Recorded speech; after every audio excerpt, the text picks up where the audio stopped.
Hi everyone, and welcome to the next video in this series on Macbeth.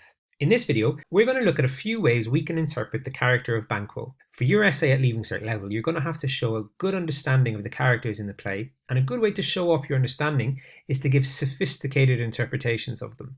Now, the simplest way to look at the character of Banquo is to see him as a foil for Macbeth. A foil character is one who has contrasting characteristics or behaves in a contrasting way to another character, usually the main one. Banquo is Macbeth's friend and someone who is of equal rank to him. They are perfect parallels. They are both present when the witches deliver their prophecies, and it's often forgotten that Banquo receives a prophecy as well, that although he won't be king, he would get kings. So this means that he will beget kings, or in other words, his descendants would be kings. Despite the fact that both of these men of equal position in the social hierarchy receive prophecies from the Weird Sisters, only Macbeth takes matters into his own hands and embarks on his bloody campaign of violence. Banquo's role as a foil here is perfect. He doesn't succumb to the prophecies in the same way that Macbeth does, because he doesn't have the same hamartia or fatal flaw.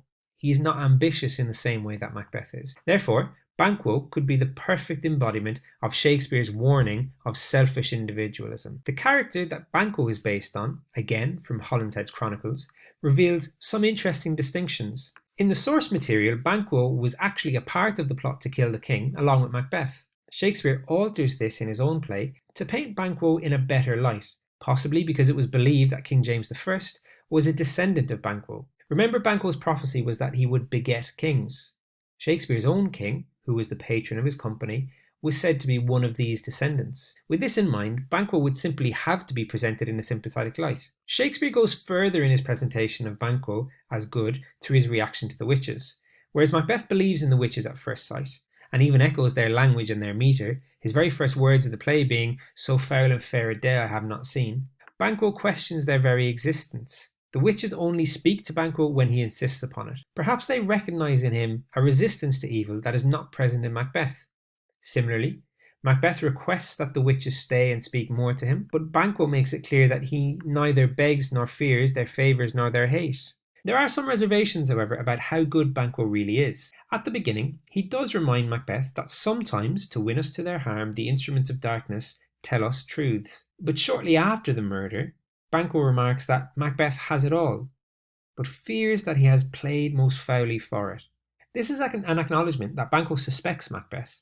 But why does Banquo not sound the alarm? Why does he not raise objections or even refuse to support the king, the new king Macbeth, like Macduff does? A line in Act 2, Scene 1 gives us an idea perhaps why he doesn't object. Macbeth tells Banquo that should he cleave to his consent when the time comes, that it may work out well for him. Banquo's response is very vague, and he simply says that so long as he loses no honour by doing so, then he will. At best, Banquo here is morally ambiguous, and at worst he is conspiring with the person he suspects has killed the king. Another enlightening scene is when Banquo and Fleance are in the castle before the murder of Duncan. Banquo admits to having disturbed sleep while thinking about the witch's prophecies, and he asks Fleance to hold his sword, perhaps hinting that he can't trust himself not to do something evil with it. It should also be remembered that Banquo is silent for 40 lines after he learns of Duncan's death. It's almost as if he's paralysed by Macbeth's actions. The appropriate action would be to show loyalty to the rightful heir, Malcolm, and stand in support of his claim to the throne, but instead he does nothing. Ultimately, however, Banquo's resistance to evil and his goodness are what costs his life. Many critics observe that Macbeth, representing evil, and Banquo, representing good, can't exist together. Only one can survive.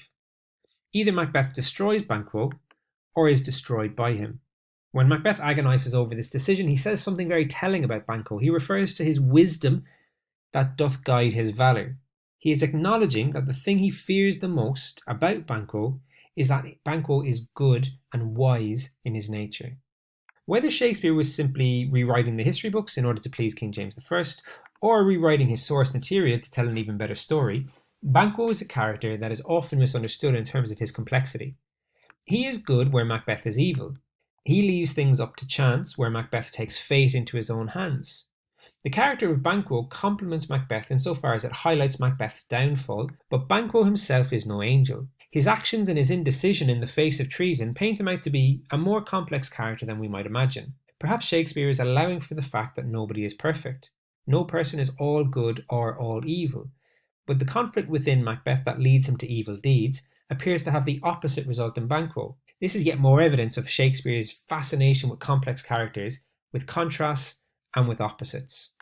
I hope that you've enjoyed this video on Banquo and found it useful. If you have, please subscribe, like and leave a comment, and do check back soon for more videos on Shakespeare's Macbeth.